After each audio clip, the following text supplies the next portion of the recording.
ओम शांती.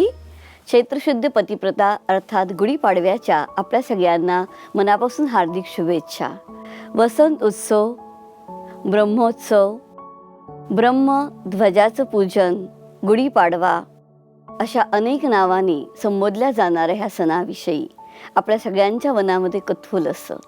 ज्याप्रमाणे इंग्लिश नवीन वर्ष जानेवारीमध्ये सुरू होतं, त्याप्रमाणे आपला हिंदू नववर्ष हे चैत्र महिन्याच्या ह्या गुढीपाडव्याच्या सणापासून सुरू होतं. झाडांना नवीन पालवी फुटलेली असते आणि म्हणून महाराष्ट्र आणि कोकणामध्ये याला वसंतोत्सवाच्या रूपामध्ये साजरं केलं जातं. वसंत ऋतू अर्थात बहारदार ऋतू, आणि त्या ऋतूमध्ये खूप सुंदर कोळी पालवी झाडांना फुटलेली असते. सोनेरी मोहर झाडांना येत असतो आणि सगळ्यांच्या मनामध्ये एक नाविन्य, नवीन उमंग, उत्साह जागृत होत असतो. आणि विशेष रूपानं असं म्हणतात की या दिवशी स्वतः ब्रह्मांनी विश्वाची निर्मिती केली आणि त्यानंतर सतयुगाची स्थापना झाली, सतयुग सृष्टीवरती आलं. गुढीपाडव्याचा हा सण साजरा करण्याच्या पाठीमागे अनेक आख्यायिका आहेत. श्रीरामांनी रावणावरती मिळवलेला विजय आणि त्यानंतर जेव्हा ते पहिल्यांदा अयोध्येमध्ये आले तेव्हा त्यांच्या स्वागतासाठी सगळ्यांनी आपल्या घरावरती गुढी उभारली. आनंद उत्सव म्हणून गुढी उभारली जाते, विजयोत्सव म्हणून गुढी उभारली जाते. तर आपण जर बघितलं तर ही जी गुढी आहे ही विजयाचं प्रतीक आहे, आनंदाचं प्रतीक आहे. आणि म्हणून त्याचं वर्णन महाभारतामध्ये सुद्धा एक प्रकारे केलं जातं की उपरजित राजाला इंद्रदेवतेनं एक कळकाची काठी दिली आणि त्याच्या आदरार्थ त्यांनी ती जमिनीमध्ये रोवली आणि दुसऱ्या दिवशीच नववर्षाचा प्रारंभ म्हणून त्या काठीची त्यांनी पूजा केली. तर त्या दिवसापासून त्या कळकाच्या काठीला राजवस्त्र लावून आणि तांब्याचा गडवा उलटा ठेवून राजांनी पूजा करायला प्रारंभ केली. तेव्हापासून गुढीपाडव्याचा सण जो आहे तो उत्साहानं साजरा करायला सुरुवात झाली, अशी एक आख्यायिका महाभारतामध्ये सुद्धा आपण ऐकतो. इतर कलश जे आहेत आपण पाण्यानं भरून सरळ ठेवतो, परंतु गुढीचा जो कलश आहे तो आपण बघतो की कळकाच्या काठीवरती उलटा ठेवला जातो. तर हा जो कळक किंवा ज्याला आपण बांबू म्हणतो तो दीर्घायुष्य असतो. लकी ट्री म्हणून सुद्धा आजकाल लोक त्याला घरामध्ये ठेवतात, कारण का तो बांबू ट्रीला फार मान्यता आहे. तर बांबू हा दीर्घायुष्याचं प्रतीक आहे आणि मनाची स्थिती आपली जर मजबूत असेल तर मनुष्य दीर्घायुष्य होतो. आणि म्हणून अशी मनाची स्थिती उंच ठेवणं किंवा मनाला स्ट्रॉंग ठेवणं या अवस्थेचं प्रतीक, अचल ठेवणं या अवस्थेचं प्रतीक म्हणून तो कळक किंवा तो बांबू लावला जातो.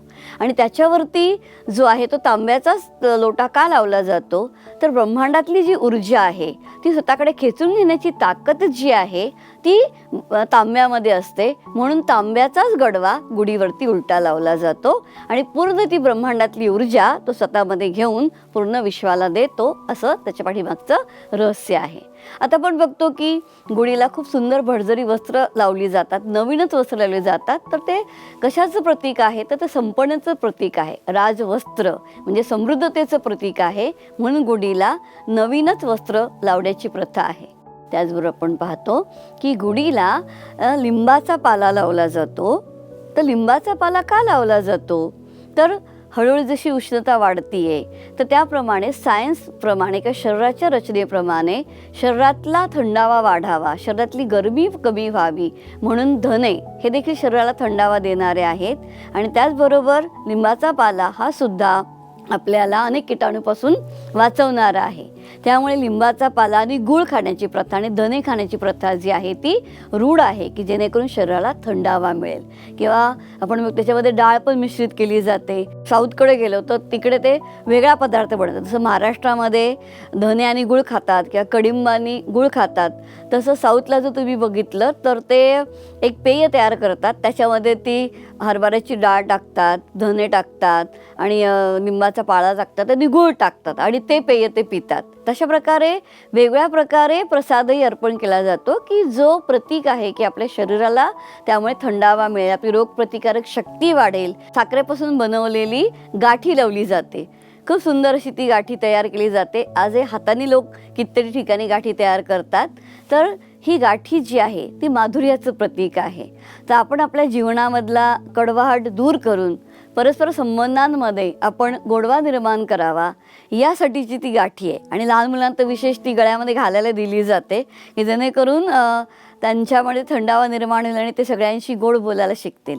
म्हणजे प्रत्येक वस्तू किंवा प्रत्येक जे आपलं पूजेसाठी गोष्ट वापरली जाते ती प्रत्येक गोष्ट आपल्याला काहीतरी शिकवत आहे की त्यातनं आपण काय शिकलं पाहिजे. माधुर्य शिकलं पाहिजे, नंतर शांती शिकली पाहिजे, त्याचबरोबर थंडपणे व्यवहार केला पाहिजे, म्हणजे शांतीनं व्यवहार केला पाहिजे, सुखानं व्यवहार केला पाहिजे, इतरांशी सुखानं बोललं पाहिजे, की सगळ्यांच्यासाठी शुभ भावना ठेवली पाहिजे, की समृद्धीनं जीवन जगलं पाहिजे, उत्साहानं जीवन जगलं पाहिजे.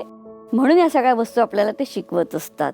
तर गुढीपाडव्याच्या सणातनं आपण हे शिकूया की आपल्यालाही आपल्यातला थंडावा वाढवायचा आहे, माधुर्य वाढवायचं आहे, शांती वाढवायची आहे आणि येणाऱ्या स्वर्णिम संसारासाठी आपल्या स्वतःला अनेक गुणांनी संपन्न बनवायचं आहे. जसं श्रीरामांनी रावणावरती विजय मिळवला तसं आपल्याला आपल्यामधल्या विकाररूपी रावणावरती जर आपण विजय मिळवला तर विजयोत्सव साजरा होईल आणि एक स्वर्णिम नवीन दुनिया सृष्टीवरती येईल.